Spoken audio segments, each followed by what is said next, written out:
ikiwa na preset audio hapa ikiwa inasumbua. Saa hii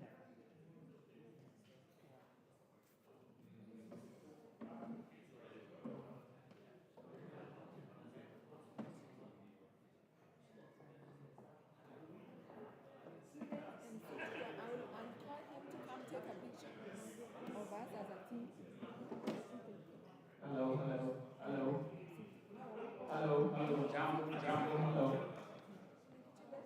I'm liking the conversation. I'm hearing talk, laughter, which is good. We are all getting to know each other. How's the food? How's the food? All right. I think only these people enjoys the food. Everybody, how's the food? Yes. All right. Good. Full stomachs. All right. As you're enjoying the food, the conversations, I hope you guys are, the icebreakers, get to know each other. And I see that if I see any table that I know people know each other, we'll move them. I'm not going to mention names. I want you to make new friends. You're never too old or too young to make new friends. So we'll be starting in a few minutes. So as you're eating, enjoy your food. We'll be starting in a few minutes. I'll introduce the guest speaker and the facilitators, and then we'll get moving. All right.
All right. The time has come.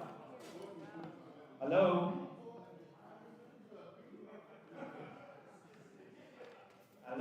I see the conversations are getting juicy, and which is good. So now we're going to start. I'm going to invite Frida to come up here and introduce the team that helped put all this together. It's not easy. So as she introduces them, let's give them a big round of applause. All right, Frida.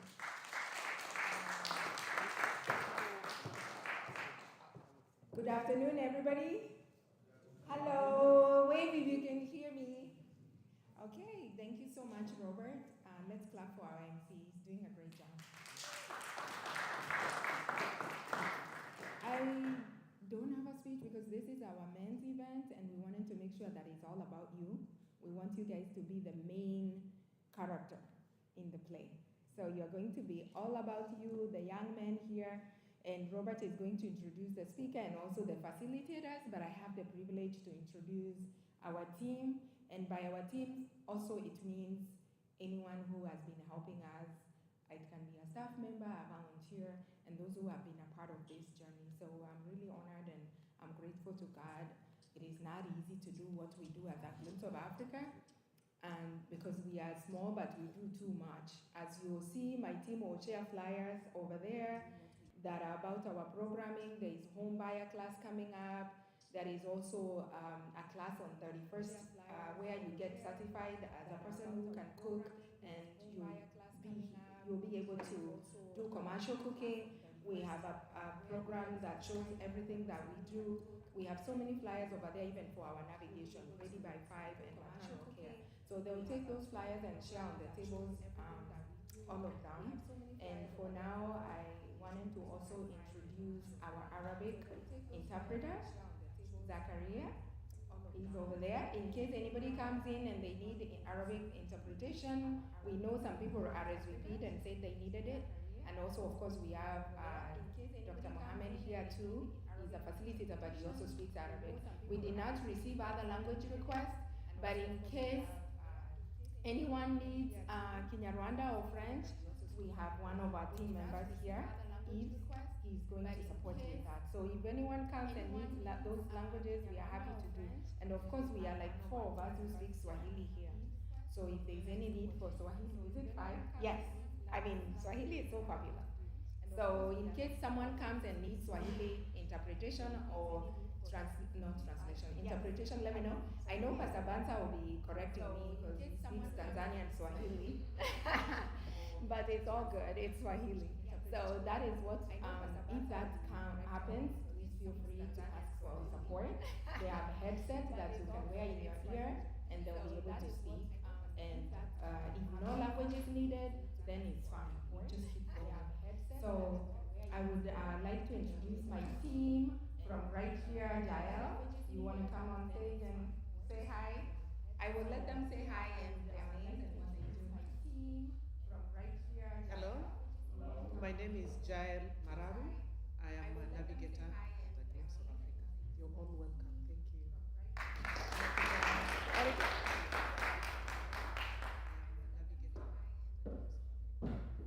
Hi everyone, my name is Erica Simone. I'm an office assistant here at Glimpse of Africa, and so good to see everyone in here and glad that you made it out this time. Thank you. Please, you see, we have so many females, so please, men can join us. Thank you. Hello everyone, my name is Yves Ismaila. Yeah. I'm We have so many females, so please, men can join us. We are very happy to see you. Hello everyone. I speak several languages, which is Kiswahili, Kirundi, Kinyarwanda. I also speak French. So several languages. If you guys need any language assistance, please let me know. Thank you. Jael speaks Kiluya and Kiswahili. She did not know. And French. Erica is learning Swahili and she speaks English. Hi, my name is Sarah, and I'm the communications manager. Thanks Erica guys is for learning coming. Swahili and she speaks English. I speak English, Swahili, Luo, and Hi, I'm learning my French. name is Sarah. I speak English, Swahili, Luo, Of course, Alicia. And then we will introduce Yusuf. Yusuf will speak, we want to speak English. Hi, I'm Alicia. I'm operations support. I speak English, so. Thank you so much. English is accepted. And then, of course, our wonderful volunteers are here as well. They are going to introduce themselves. We love them so much. It makes life easy for us. We want to do more and more volunteering. Of course, Yusuf, come on. Yusuf, if you want to speak Arabic, life easy for us. We want to do Assalamu more alaikum. volunteering. I speak just a little bit English. I speak French, Arabic. Happy welcome. Thank you so much. Speak just a little bit English. Okay, and of course, Arabic. Zamza. Happy welcome. Thank you so much. Hi. Okay. I'm Zandra. I'm not Zamza. really part of the company, but I'm really from volunteer. I love it here. I speak English. My native language is Abu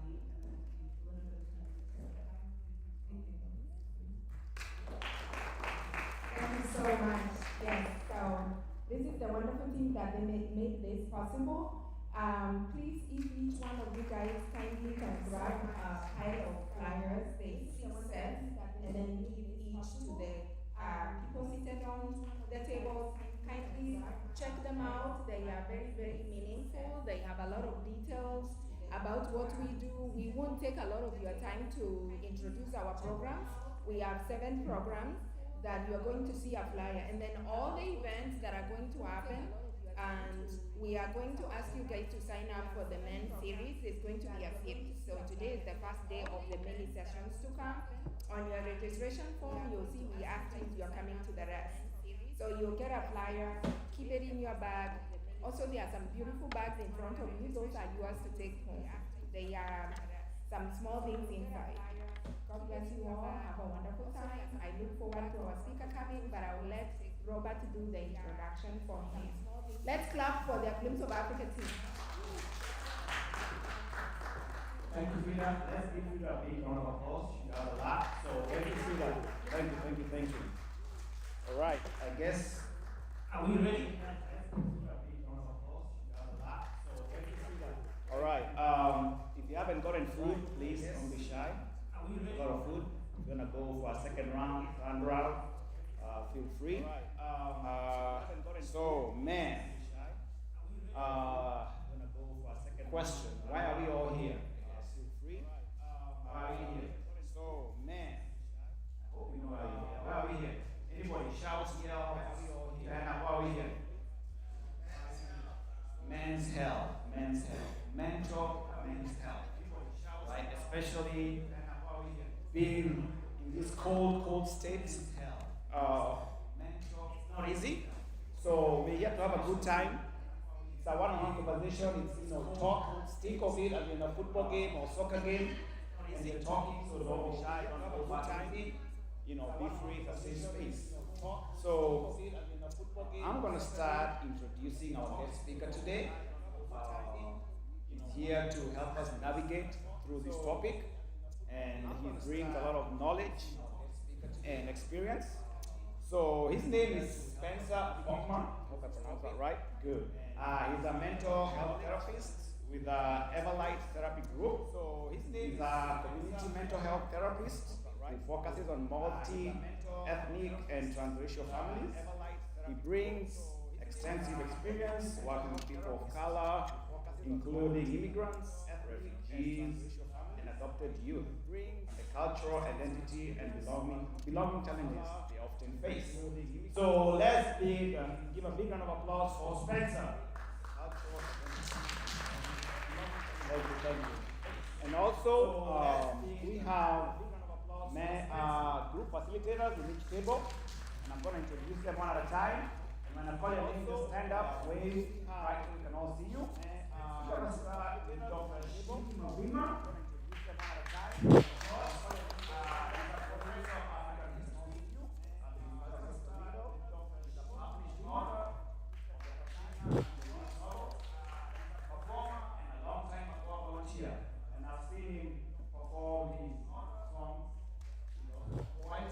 Right? Yes, you are. Good. Absolutely. I think you guys have seen him at the Glimpse of Africa events, right? Yeah. Thank you for seeing here. We also have, you guys have seen don't call him previously, Jado Karahuye. He's right there. Alright. He's a talent development instructor at Michigan Arts, where he's deeply committed to our work.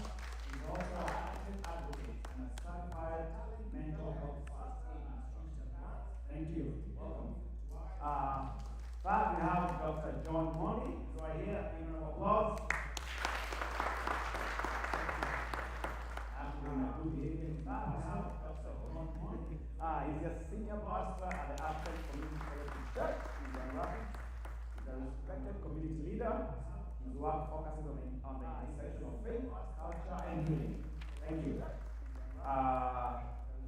We have Abu Bakr Mohammed. There you go. Thank you. He's a physician with about 15 years of experience in medicine and family medicine abroad.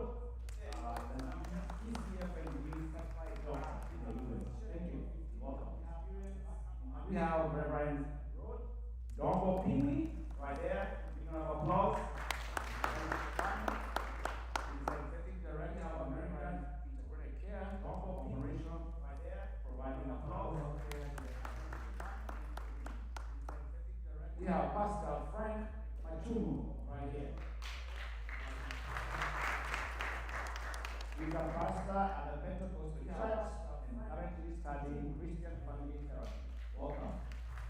Last but not he's a pastor at Israel Siku. There he goes. Thank you. He's a passionate youth leader and an advocate for civic and social needs. Israel Siku. And now,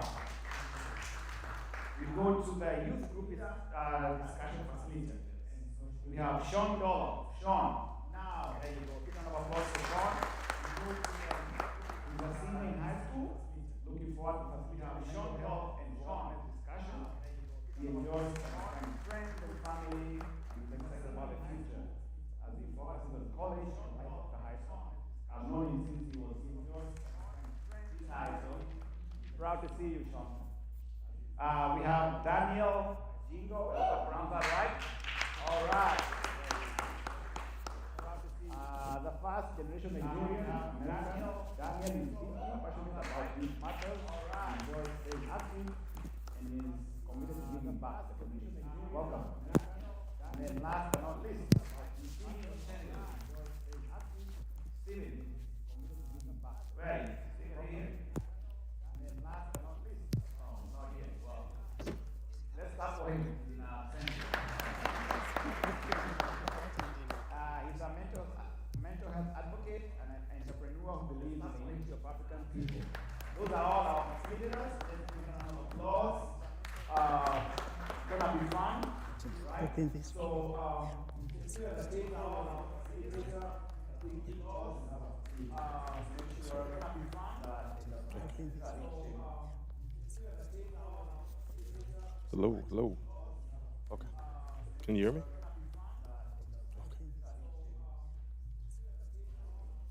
Hello.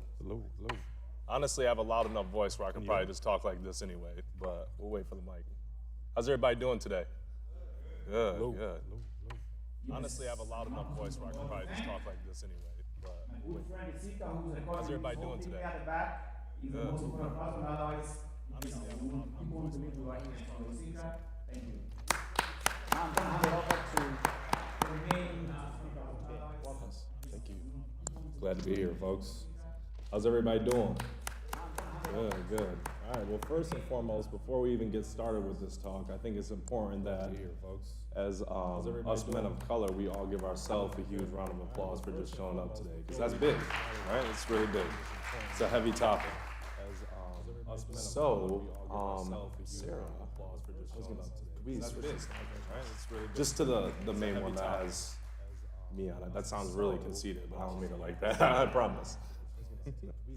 Yeah, so my name is Spencer Popma. I've been working with children and families for a little over 10 years in the community. I started off in residential foster care, working with plenty of men of color as we take up a large population of the child welfare system. An interesting backstory about me was when I originally started in this field, it wasn't really a passion, and I don't mean that to insult the field of human services, of child welfare, or even mental health, but I was telling my friend here, Saleh, that it was really a field that found me, and all glory to God because of it, right? So I started off when I was 20 years old. I had an opportunity to work at a residential foster care with immigrant refugees as well as young men domestically who were put into child welfare system anywhere from the age of 5 all the way up until 18. And what I learned through this experience was that it was really pivotal for me because a lot of you don't know this, but I wasn't raised by my parents directly. They were in and out of my life, but they weren't a consistent, solid pillar for me to lean on like most people. I was actually raised by my grandma. So as you can see up here, I think it's important to talk about foundation because, as you can see, I'm a mixed African-American Korean man, which is very rare. I don't think I've met anybody like myself in West Michigan, and that's okay. African American. But one thing that we all have in common as men in this world is we have a foundation. Anybody like myself. And what I mean by that is that we have a foundation because we were raised by a mother, or we were born by a mother and a father, right? It took two partners to make one child. And what I mean by that is man or woman. Because we were raised by a mother, so we were born by a mother. When it comes to history, mental health begins long before us. The trauma that our ancestors endure directly passes down through generations. And it tells us how we cope, as well as how we react to certain things in our environment on an emotional level. So it's important that when you're thinking about men's mental health, that we're aware of what brought us here today and what keeps us here today. So it's important that when you're one thing that's really interesting that I found through this practice, especially working with transracial adopted youth, which means that they are young men. I have a large population of men either from Ethiopia or Uganda who were adopted here in West Michigan into white families. So that's what transracial families means. It means these kids who don't necessarily identify with their roots, but they're trying to find meaning and make meaning out of what it means to be a black man living in America. Just like all of us in this room don't necessarily identify with their roots, but they're trying to find meaning and make meaning. So trauma shapes families across generations, but also survival stories don't always end. They get passed down. So trauma shapes families across sorry, can we go back to that? I apologize. I'm long-winded as you can tell. They get passed down. So I just wanted to explain these pictures. So up here on the left, you see my mother. She was adopted from South Korea. She came here when she was 5. She was malnourished, didn't have any hair at the time. They had to shave it off because she had lice. She didn't understand American culture because in Korea growing up, she didn't have all the resources that she needed to thrive, which is why her parents had her come here. She didn't understand American culture. So coming to America at 5 years old, my grandma always used to tell me the craziest stories that she had, right? Like her survival was scarcity. When she first came here, she would hide all the food under her bed. And because she didn't think she was going to have another meal. She ran away a lot because she was surrounded by a ton of white people who she didn't identify with. She was the only Asian woman in her whole population. So it was really hard for her. She didn't speak the language. She didn't understand the cultural norms and expectations that were demanded of her from these people. And it greatly impacted her life, all throughout her life, up until the day that she passed a few years ago. So more importantly, I talk about this because throughout history and survival, when we look at each individual's history and how we learned how to survive, what I've realized, especially in my practice, is that we inherit the coping mechanisms and the different ways of behaving on the outside from our lineage. And for me, you know, growing up in this community, being from a mixed background, but I was raised by a white grandmother, I struggled with that greatly. So I inherited that myself as well. In this community, being from a mixed background, but I was raised by a white grandmother, I struggled from our lineage. So I inherited that myself as well. So a big part of talking about men's mental health that I think is really important is the idea of modern traditionalism. But before we can actually talk about that, I think it's important to kind of point out what each are, right? So we all know what traditionalism is. We're all raised under one tradition, right? Especially a lot of men in this room who have strong roots in tradition stemming from that. And what happens is, as time goes on and things change in culture, excuse me, we realize that those traditions maybe get outruled, or they're not as important to our generation as they were to the past. Right? But a lot of times what happens is when we want to make a name for ourselves in a different way, in a different time, in comparison to our ancestors or our elders, is that we get this conflict because they want us to live and abide by rules that maybe to us seem outdated, right? So what's interesting is when it comes to masculinity in men, the traditional view of what men are supposed to be is this idea of duty. There's an idea of sacrifice. An idea of obedience. Modern reality, although, requires emotional awareness and flexibility. And what I mean by that is like if you look around nowadays, most households they have two parents who are working full-time jobs and have to provide. What I mean by that, maybe not all households, but it's a common thing in America nowadays. So because of that, with women working more than what they used to, it puts pressure on men to have to be emotionally literate.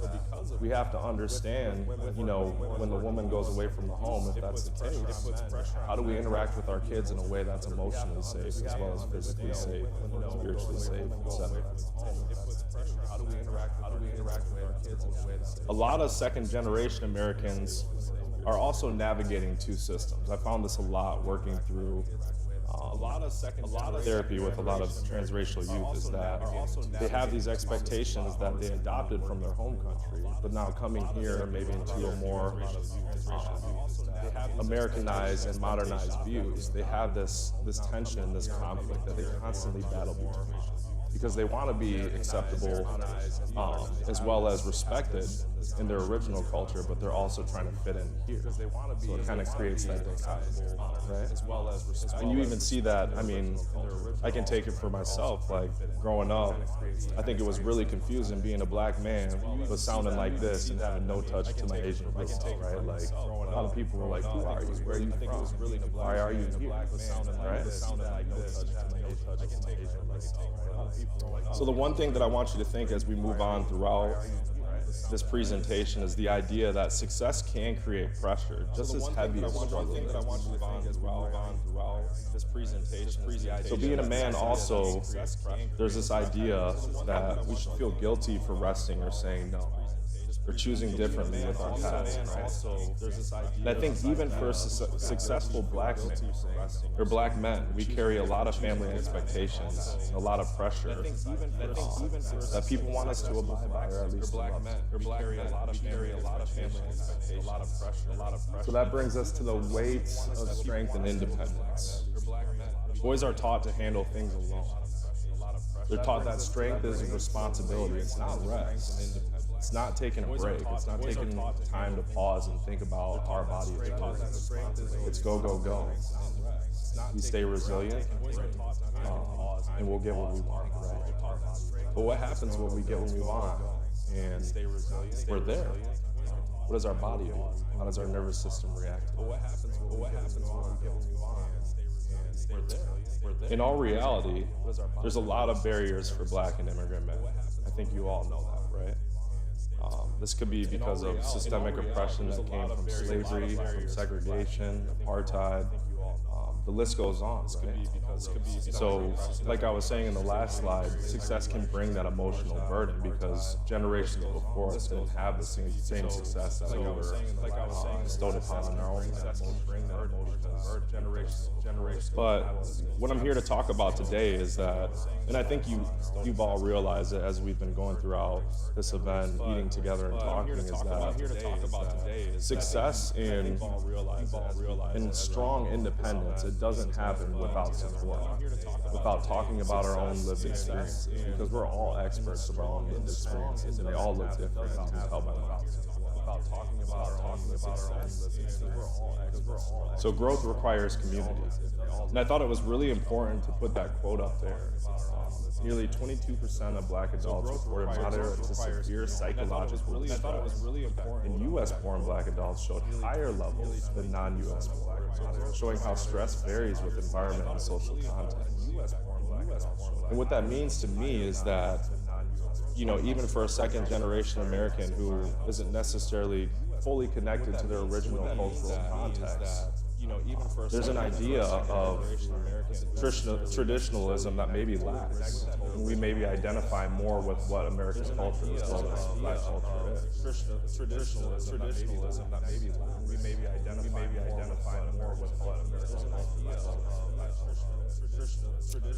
So I thought this was a good topic to touch on before I get off stage here, but I used to do trainings on father engagement and the roles of what fathers have all throughout society. And I thought it was important to bring this to the topic today because whether you're a father or not, I'm sure a lot of people in this room aspire to be one.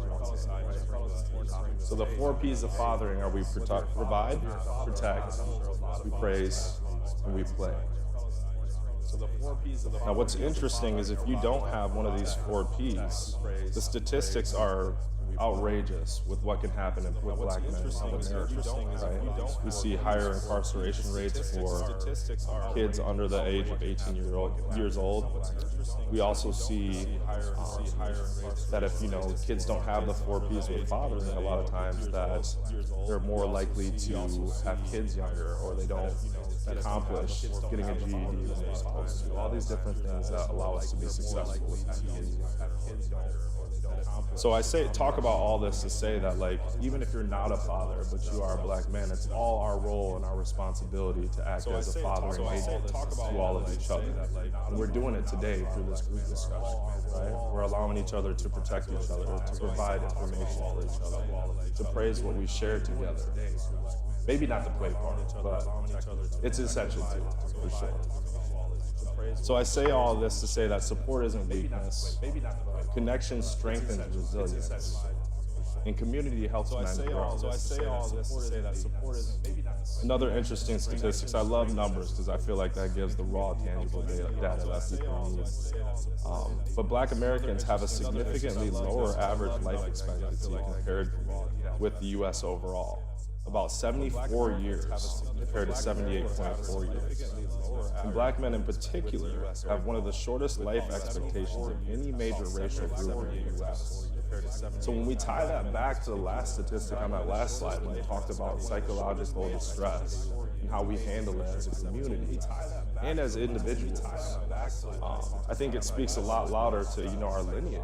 We want to be here forever. We want to be here to continue the lineage and continue the generational positive qualities that we've instilled while we're here.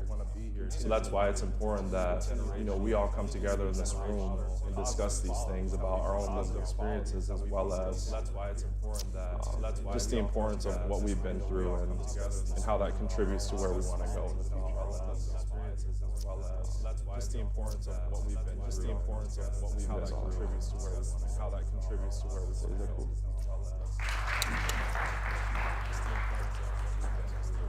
Is there anything else that you wanted me to cover here? Do you want to do the questions? Yeah, does anybody have any questions? Is there anything else that you want to do the cover here? Do you want to do the questions? Yeah, does anybody have any questions? Yeah, does anybody have any questions? So no, it's crazy. I actually just met my father for the first time in my life 2 years ago. So I'm like on the brink of figuring it out, and that's why I was really grateful to be here, because it just, even being around a ton of black men, it's something that I've been used to in the community, but I never had that community person. Yeah, I appreciate you. I'd love to. I've been used to in the community, but I've never had that community person. Yes, sir. Oh, I got you now. I'd love to. I'd love to. But I've never had that community. Oh, I got you. Yeah. So, what would you like to know?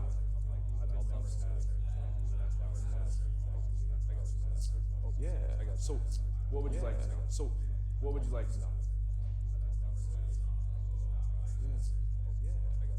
Oh, sure. Oh man, I mean, how long you got? I was gonna say I could go on about childhood experiences and how they lead to us being adults. I mean, how long you got? Yeah, honestly, as far as the foundational part goes, I think that our history is what determines our survival and how we interact with others, how we accept love, how we accept community, and how we accept ourselves.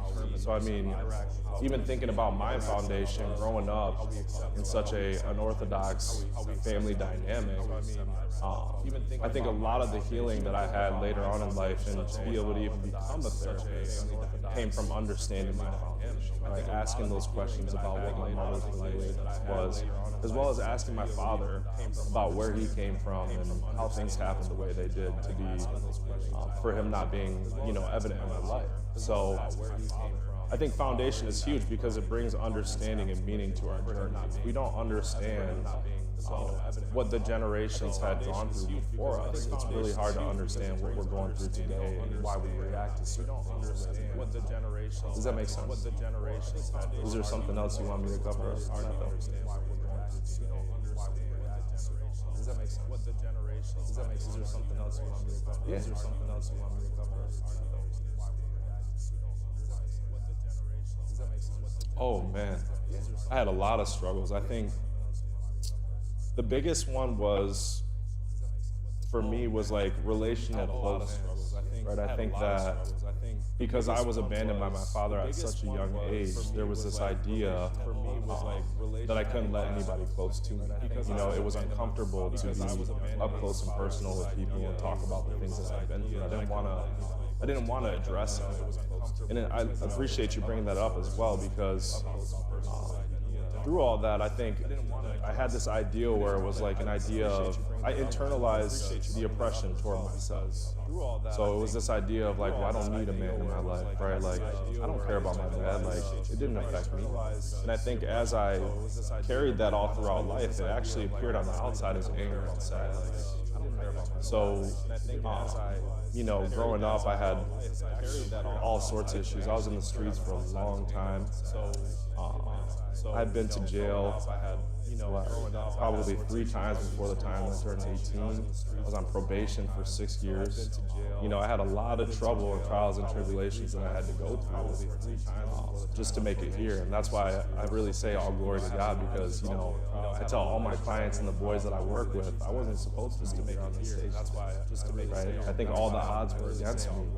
And it wasn't until I started working at that foster home with all those young boys where I realized, like, wow, I have more in common with these kids who didn't grow up having knowledge of who their parents were. And that idea of severed attachment runs so deep amongst generations.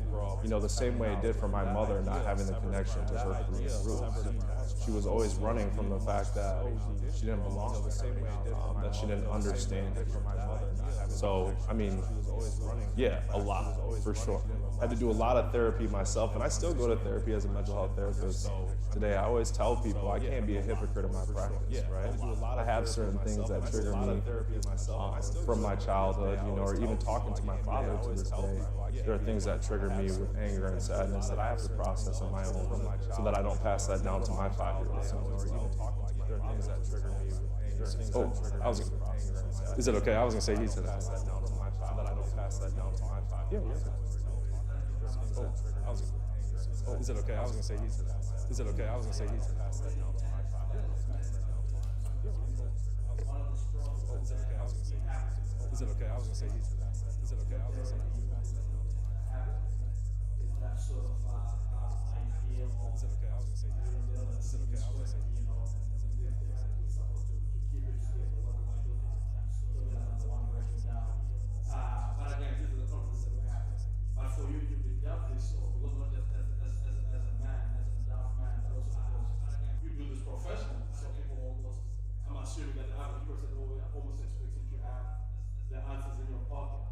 So the question that I've been asking was, where do you get your fill? So that you're starting to answer that by talking about how you also do therapy. Oh yeah, most certainly. So, sorry, can you reframe that question? My question is being, maybe you already answered it. Oh yeah, most certainly. So, sorry, can you reframe that question? Oh. Well, let me tell you, I could go on about that as well. Like, I tell my wife, you know, we have to keep peace in all aspects of our life and live a balanced life. Because if my life isn't in balance, then that means that it's trickling down to my clients, right? And not only my clients, but my kids. So for me, you know, mind, body, and spirit, they all have to be aligned. In therapy, we work hard on triads, which means that there are three things that connect. So like in cognitive behavioral therapy, you have feelings, thoughts, emotions, and behaviors that all intertwine, right? Well, mind, body, and spirit, they go in that as well. Same thing applies. Same with like history, survival, inheritance, all those things. They all intertwine. So for me, it's important to stay physically active. I read a lot of scripture. I read a lot of, I don't like self-help books. I read a lot of like scientific books that connect attachment theory, you know, to life. I read a lot of psychoeducation that goes into the nervous system, how the mind and body connect, and how that makes us act and how it makes us, have habits that we create, whether it's substance abuse or, anything that we do to kind of just ease the pain, So I'm just big on education, but also staying grounded myself. Anything that we do to, anything that we do to kind of just ease the pain, I'm just big on education, but also anything that we do to, No, I can hear you. Yes, sir. Kind of just ease. I'm just big on education, but also No, I can hear you. No, I can hear you.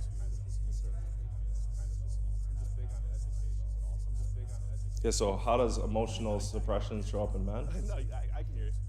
No, I can hear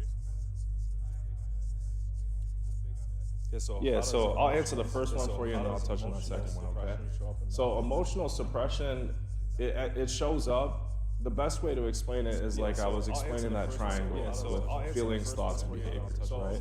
So when I work with men, a lot of time what I notice is that they're really good at identifying the feelings that they have about a situation or, maybe trauma, grief, whatever it may be.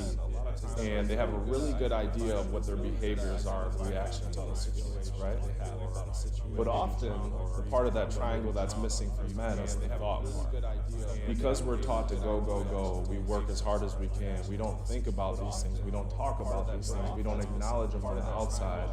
We stuff them down. What I realize with a lot of men, especially men of color, is that we don't take the time to think about, okay, how are these situations that are triggering us impacting the way we think, which then impacts the way we behave, right? Because we can all feel these things, but the feelings, it's hard not to feel them. When you're stressed, when you're anxious, when you're depressed, it's physical, right? What's much harder is to think, okay, well, for example, like I have guys who, I'm trying to think of an example. What's much harder is maybe, like I have a kid who I'm working with right now, he's from Ethiopia, and his parents, they're good people. He's in a transracial situation where he's adopted by a white family, they're in ministry.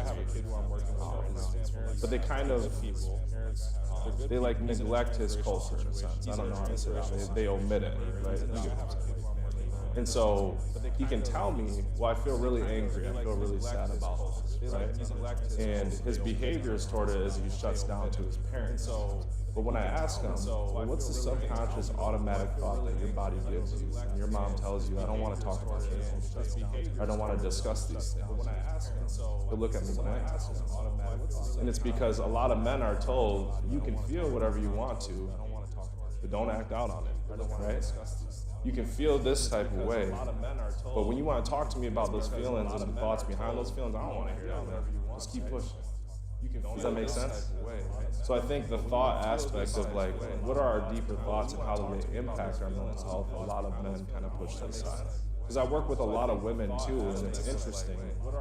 They can identify those thoughts as more, but maybe the behaviors that come from those triggers, it's hard. I work with a lot of women too, and it's interesting. Because I work with a lot of, they can identify those thoughts as more, but maybe they can identify those thoughts as more, but maybe the behaviors that come from those triggers. Because I work with a lot of women too, and it's interesting. They can identify those thoughts as more, but maybe they can identify those thoughts. Because I work with a lot of women too, and it's interesting. Because I work with a lot of, they can identify those thoughts. They can identify those thoughts. And their tendencies are don't want to like tendencies. Yes. Or like but the other is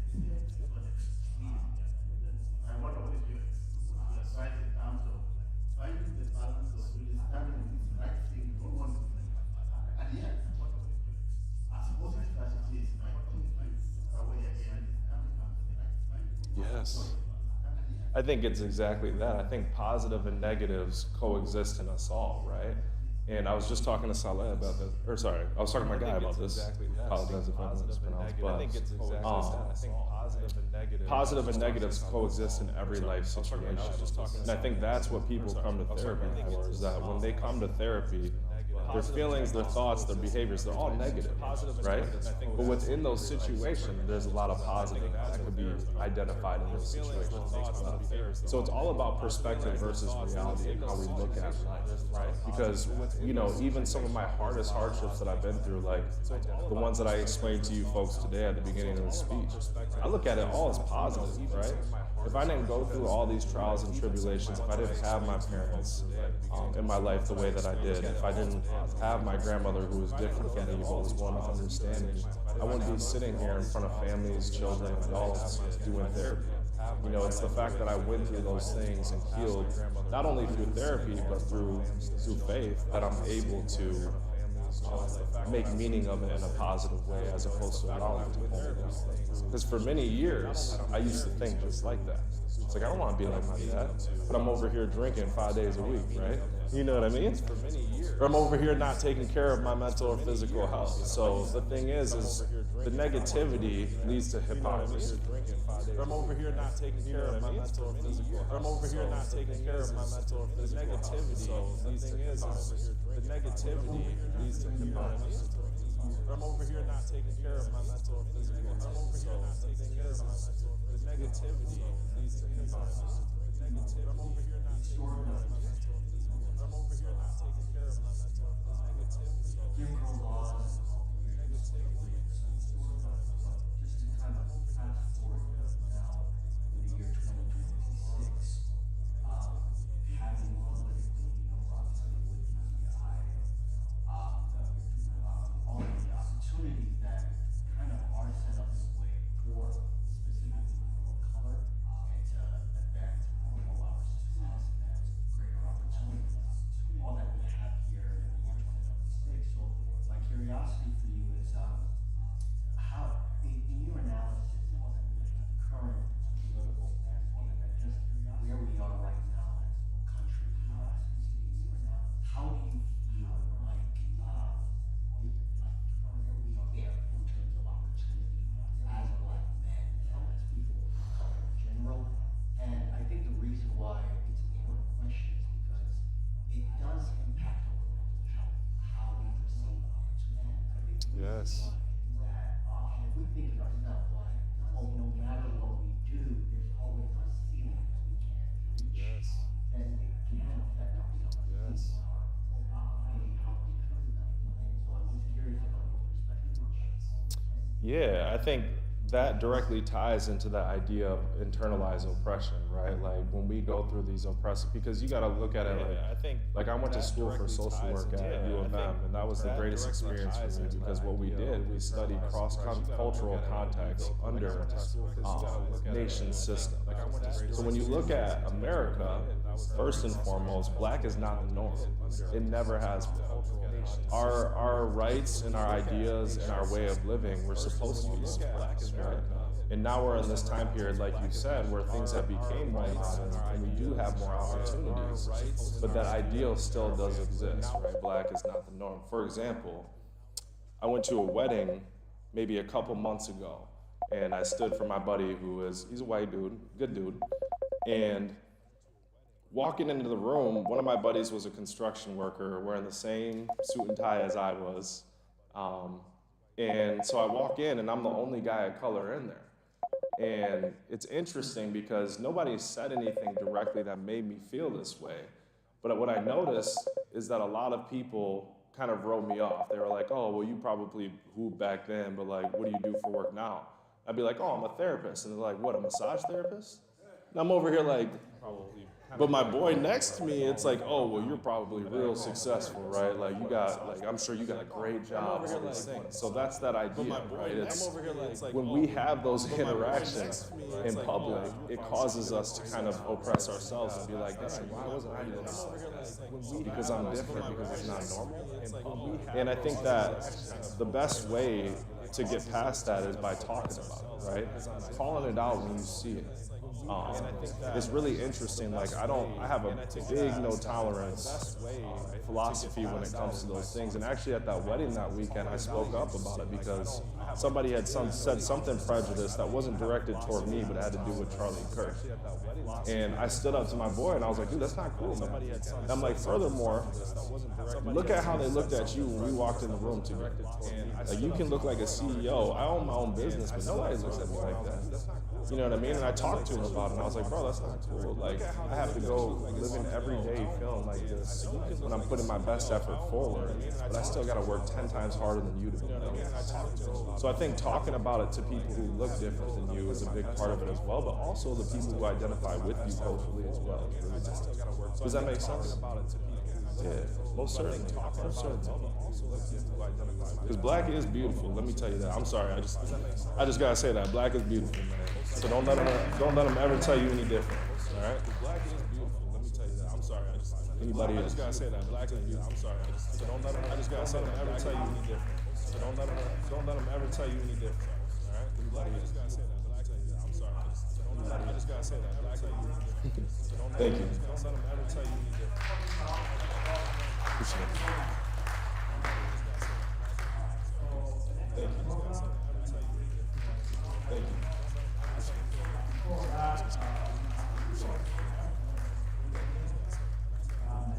Is that good? I was a little nervous. Appreciate it.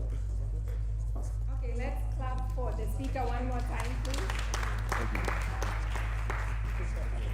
I'm so grateful for today to see so many of our community, male friends, brothers, today.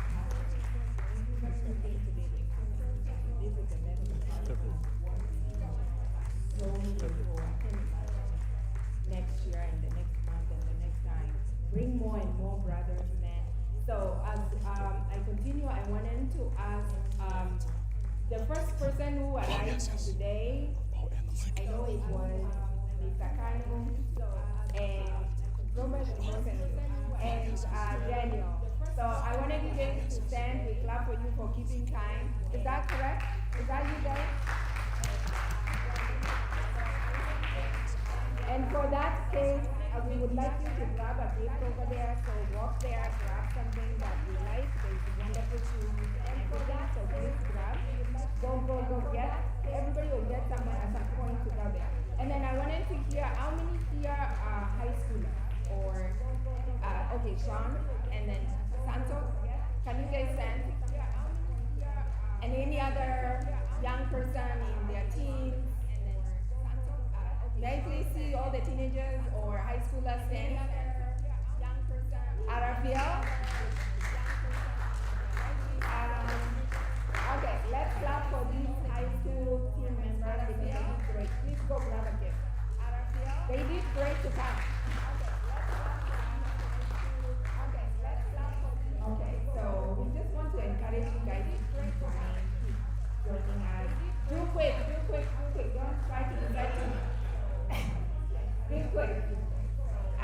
Yeah, if you want to switch later, you can. There's really great things there. And then I wanted to ask another question. When is the Adventures of Africa Mental Health and Wellness Summit? Who knows when it is? We do a soccer tournament for, okay, men, because it's all men who play soccer. Oh, he wasn't not trying to be. Yes, please go. Yes. And I wanted to check on who knows when the event happens. Can someone put up their hands? Daniel. Okay, it's on the calendar. Daniel, go get a calendar.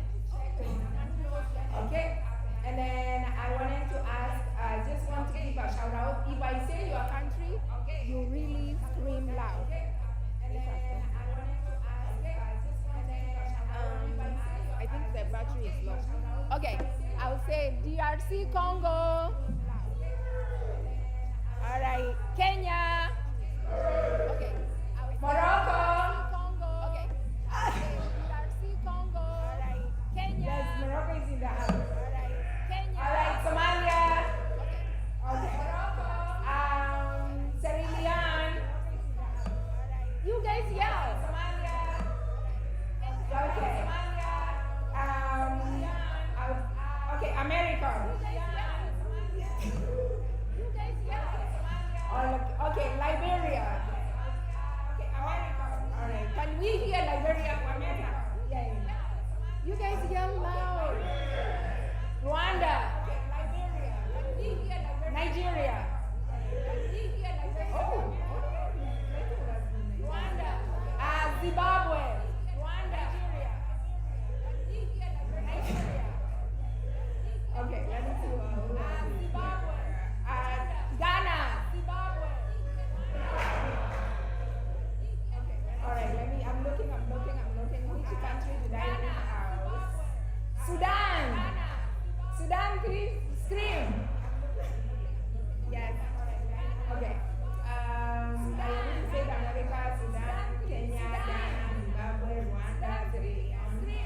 Great job, everybody, for showing up to represent. I believe I've called all the activities that I could imagine right there, including our beautiful home where we stay. I also wanted to say we are super extremely proud of our facilitators. They are going to be meeting with you guys shortly. Robert, if you want to come and help me with facilitation list. All right. Could we kindly see our facilitators where they are? Could you please stand if you're facilitating today? All right. All right. All right. Okay. So inside your folder, there are questions in there. So if you're facilitating, this, I think one of the tables, there's a table with two people sometimes. So I'll switch some people around. I'll have, switch some people around. So, Shindy, you're gonna sit there, and then I will have, can I split the young people? I know there is a lot of them in there. And then I will have, yes, Muling, come over here, please. Come to Shindy's table. Thank you. And then Raphael, you can sit with this table because they are not going to come over here. Yes. And then Raphael. So Jado, you are here. And then Raphael. Oh, no. Yes. There is a table that I have to do. You guys will stay there. Yeah. Oh, no. Yes. There will be some tables with two people. That's fine. I don't know what to do. Yes. But you guys stay here with Pastor Mandy. There will be some tables. You all do half and half. Or do you guys want to stay here with seven? No, it's two different things. But I do half and half. Or do you all do half and half? All right. Let me start a group of you. Yeah. All right. I will have Daniel, join this group because you're doing this one. Yeah. Yes, I this one. All right. Okay. I will Daniel, join this group.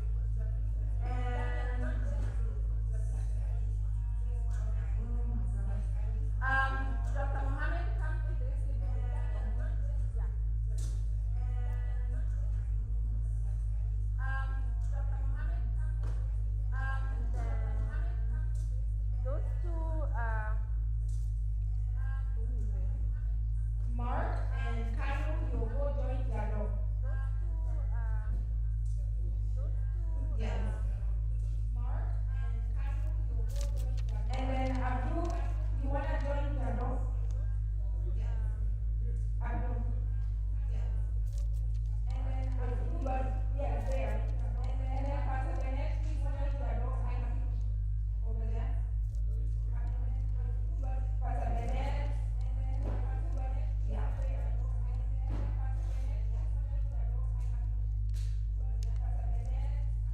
And then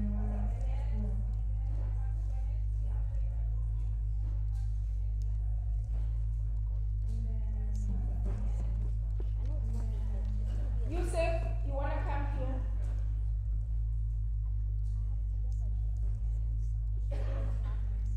Yusuf, you want to come here? Yes, thank you. And then those two people, I think who is facilitated? I mean, Pastor Siku. Yes. I'll get you Michael. Yes. Michael will join you. And then those facilitated, I mean, Pastor Siku. Who is facilitated? I mean, Michael. Ned. I'll get join you, Pastor Siku. So, Shindy, you're gonna sit there, Ned. And then I will have Ned. Pastor Siku. Can I please the young people? I know there's a lot of them. We'll start soon. Yeah. I think people took a quick bath. Come over here. Guys, we will have time to pick more beautiful things. I think people took a quick bath. I think people took a quick bath. If when you're done, you'll sit with. Guys, we will have time to pick more things. Pastor Israel. Guys, when you're done, you'll sit with. If when you're done, you'll sit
you want Michael? Okay.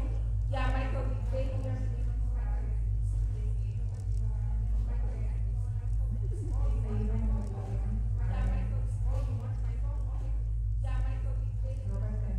Everybody has enough people? Some tables have a lot of people. All right. So everybody has enough people? Some tables have a lot of people. Everybody has enough people. All right. Some tables have a lot of people. All right. So everybody has enough people. Some tables have a lot of people. All right. I think we have a group, and please open your folder. I think there's no two facilitators anymore. So the only facilitator we were missing was Stephen, being covered by Daniel. So thank you so much. I look forward to hearing. So please, when you collect on your tables, there is a marker and there is a colored paper. You see your colored papers is a black paper or orange paper. So not this one, this one. Take notes here, and then we will discuss after. You will come with them and you tell us what you did. So you can select a facilitator to select one of the leaders or whoever wants to take notes. And then when you finish, you can tell us your discussion. This discussion will be facilitated by your two facilitators, Reverend Alan here, Bishop Pastor Frank here, and then we have Reverend Yongo here, and then here we have Sean. Here we have Dr. Shin Kirabima, then we have Pastor Stu, and then we have Jadon. And then we have Dr. Kosia. Oh, two. Here is two people. So you do maybe half and half. The people here, one. There's a black one, two. There, yeah. All right, what do you guys think? Should we split up two? These are the only people who do facilitators. Maybe we can just do. All right, you guys can do half and half. Dr. Mohammed will do some, and then what do you guys think? Thank you so much.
Please,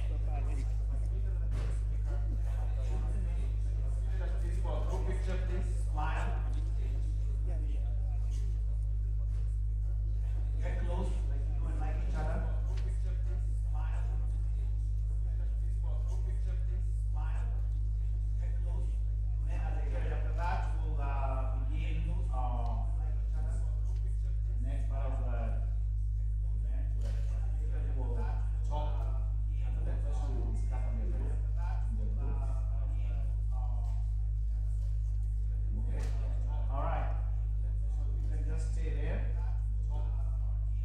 So this part of the next part will be all right. Come. There. He will step away. With AI now, just like with AI.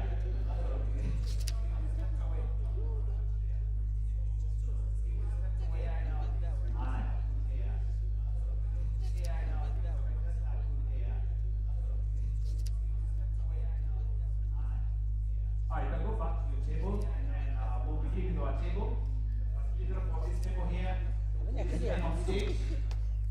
This part, second part of the event now. Each facilitator talk about, answer the questions you are assigned on stage and share what the team Yes, and also one important thing. Please complete the survey. If you haven't filled it, please do. Fill a survey, you get to pick a present. So please do all the surveys. Help them do that. All right.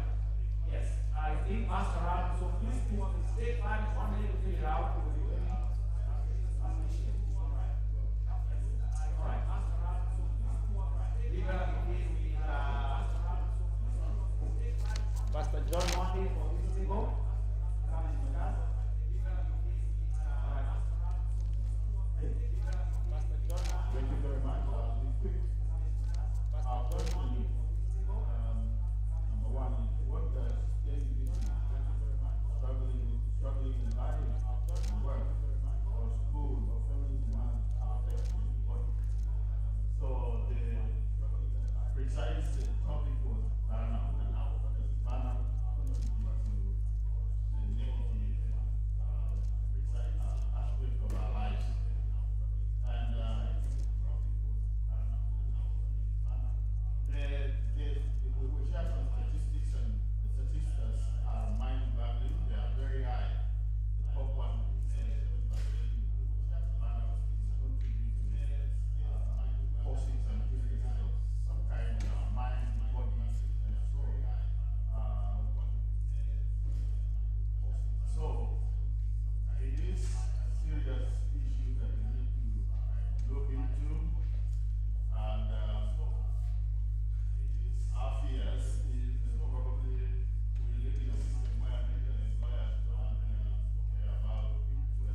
Thank you guys. Here at Rainbow Bus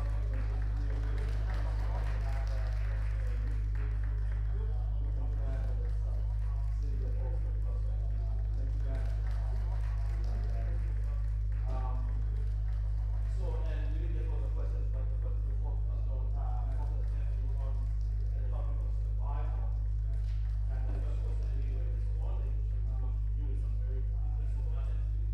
What is survival? What does it mean to you? Because then we got a very interesting spectrum of survival from, we had somebody in our group who talked about that they were on the verge of death, that they at the wrong route, and they were at level 4, which the next level is death, and they were, unconscious, right? Comatose for 10 days before they just came out, before, we had stories of escaping and going to a refugee camp and eventually making it to the US experience. So those were some of the grand stories. Then the stories of making it in the US itself. Then from the young men, we also had a lot of talks about the surviving your own books and your own, the way you are perceiving the world in the time.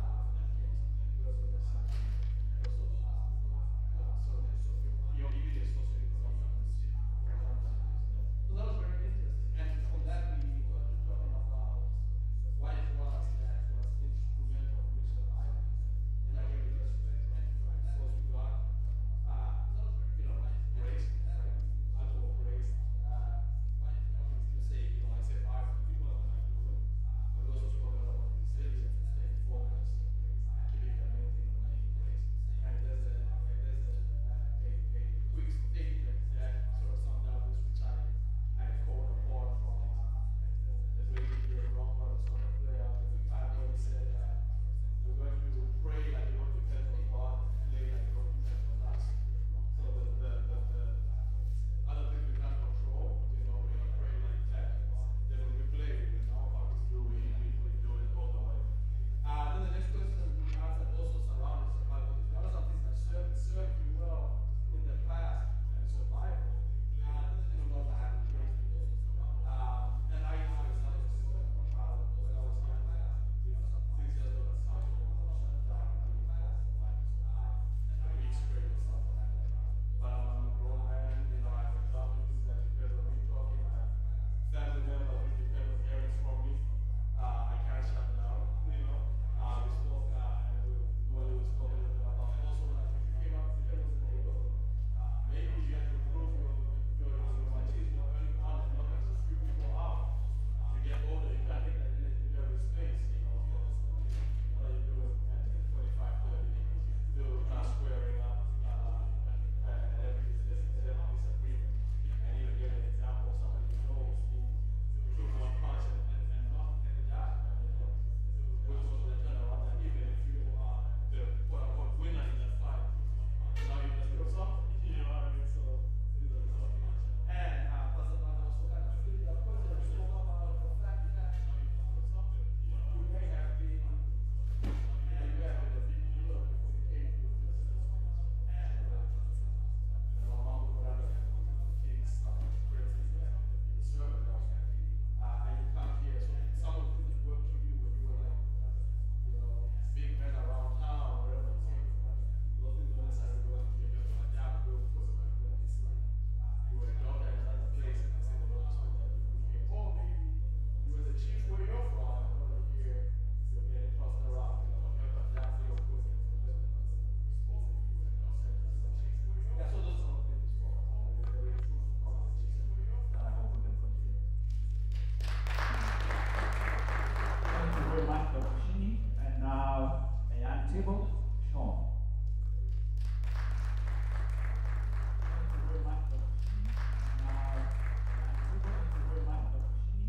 And now, a young table, Sean. Thank you very much, Dr. Shini. Thank you very much, Dr. Shini. Now, a young table, first question that we have for, what are the things that excite you the most about adulthood? And the most prevalent answers for most of is like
freezing in Michigan, especially in geography. So that moment sometimes hard to explain to them that you can be working and coming strong in the money that you make. That moment sometimes hard. You can talk about that, and each one of us you can explain the experience that we went. And another thing we spoke about was how was it balancing culture compared to emotional expression and mental health.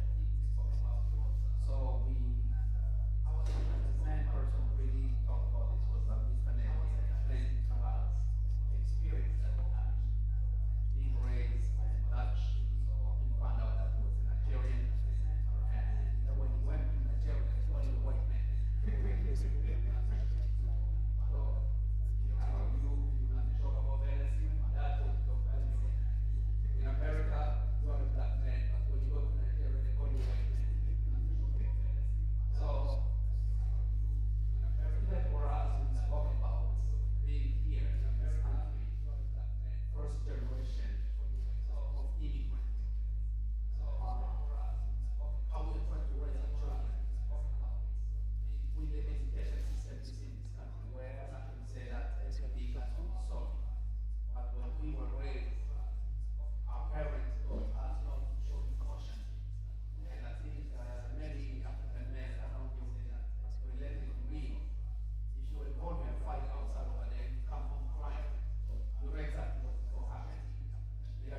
if yes, well, if someone is crying, you cry with them. You just do exactly as your partner or someone to your friend. Yes, it was happy. If someone is crying, if someone is crying, cry with them. Celebrate happiness, process the emotion first. So walking away from the frustration, you can just, and I don't want just give up. You know,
why is it here?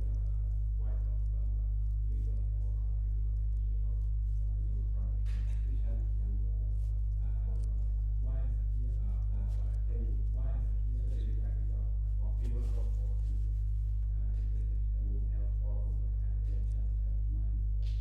And that question, how is this business?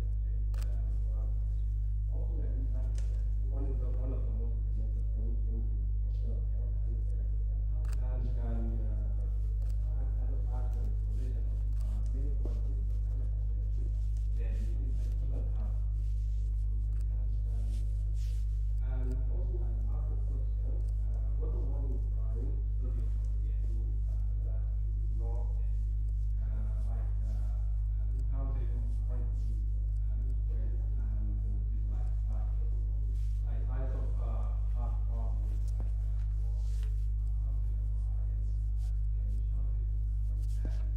other people find that reject what was we got feedback with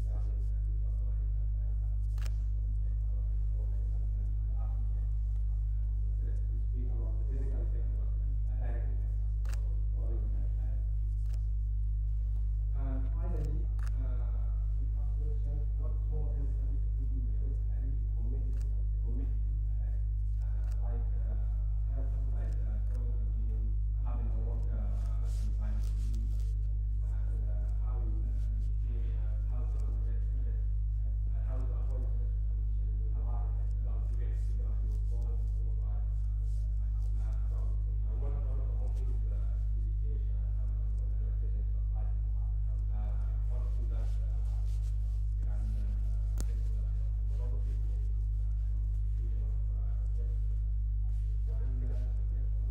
the best we can speak about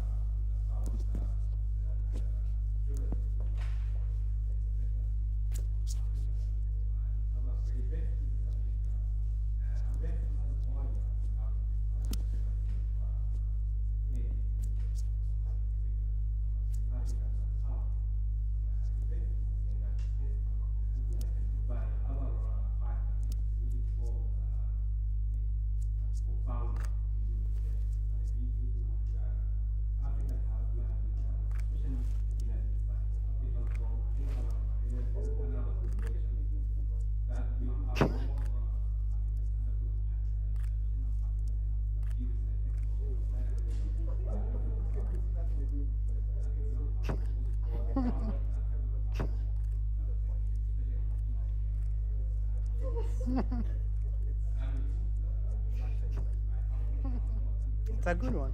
It's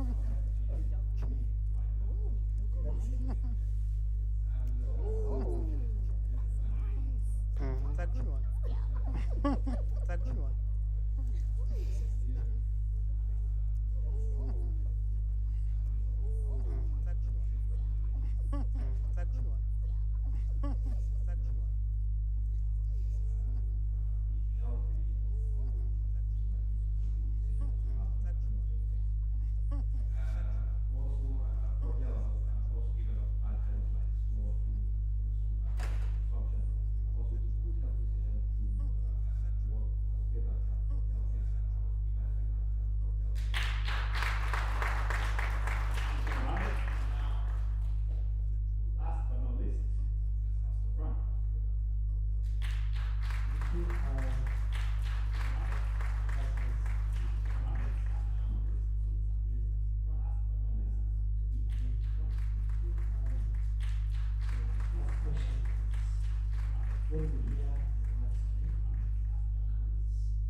That's probably. That's a good one. Mm-hmm. Yeah. That's probably. That's okay. Mm-hmm. That's a good one. Mm-hmm.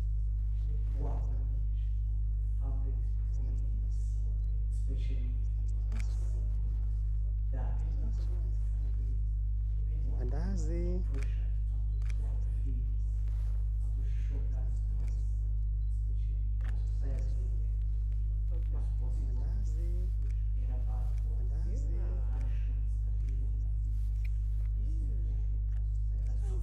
Yeah. Yeah.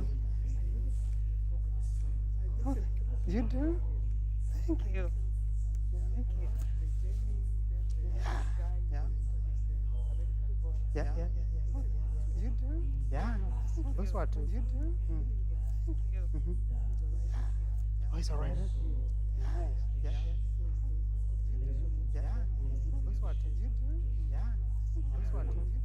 Wow. Oh, it's alright. Wow. Oh, it's alright. Yeah. How long have you been here? Yeah, that's very neat. So it's writing in magazines or? Wow.